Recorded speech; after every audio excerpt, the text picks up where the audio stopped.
बिहार विधानसभा चुनाव 2025 से पहले चरण के लिए नामांकन की प्रक्रिया होने में अब सिर्फ 3 दिन बचे हैं। इस बीच राजनीतिक दलों ने अपने उम्मीदवारों की घोषणा शुरू कर दी है। इस सिलसिले में जेडीयू ने अपने उम्मीदवारों की पहली सूची जारी कर दी है। इस सूची में कुल 57 प्रत्याशियों के नाम शामिल है। सूची में कई बड़े और चर्चित नाम शामिल है। मोकामा से बाहुबली अनंत सिंह और फुलवारी से पूर्व मंत्री श्याम रजक को जेडीयू ने उम्मीदवार बनाया है। इसके अलावा चिराग पासवान की पार्टी लोक जनशक्ति पार्टी यानी रामविलास को दी गई कुछ सीटों पर भी जेडीयू ने अपने उम्मीदवार उतारे हैं। नीतीश कुमार की अगुवाई वाली जेडीयू एनडीए के सहयोगियों के साथ सीट शेयरिंग को लेकर लंबे समय तक विचार विमर्श करती रही। हालांकि सीटों को लेकर कभी कभी मतभेद भी बने रहे। इस बार एनडीए में जेडीयू और बीजेपी बराबर यानी 101 सीटों पर चुनाव लड़ेंगे। सूची में बदलाव के बारे में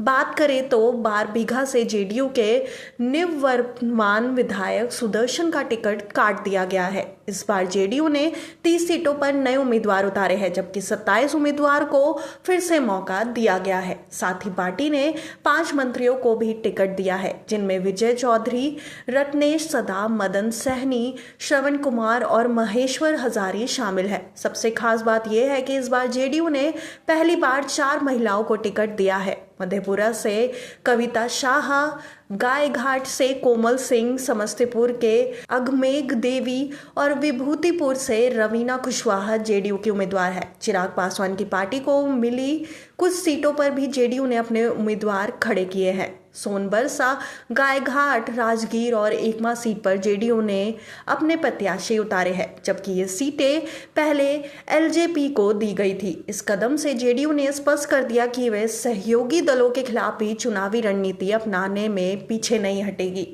इसके अलावा जेडीयू ने दल बदल वालों पर भी भरोसा जताया है। सारण जिले की परसद सीट से विधायक छोटेलाल राय को पार्टी ने टिकट दिया है। छोटेलाल राय पिछली बार आरजेडी के टिकट पर जीते थे, लेकिन चुनाव से पहले उन्होंने आरजेडी छोड़कर जेडीयू ज्वाइन कर लिया। इस तरह जेडीयू ने बाहरी नेताओं को भी मौका दिया है। इस सूची से साफ संकेत मिलता है कि जेडीयू इस चुनाव में युवाओं, महिलाओं और दल बदलुओं को संतुलन के साथ टिकट दे रही है।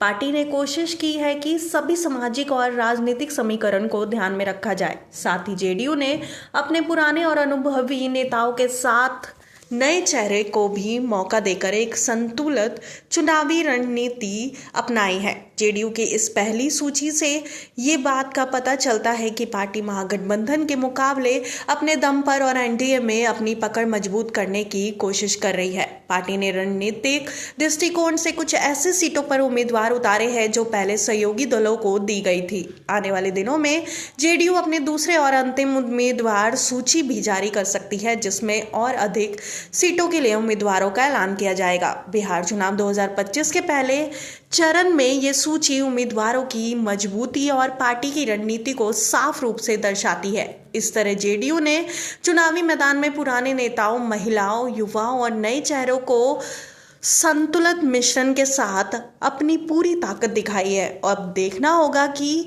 ये रणनीति वोटरों पर किस हद तक असर डालती है।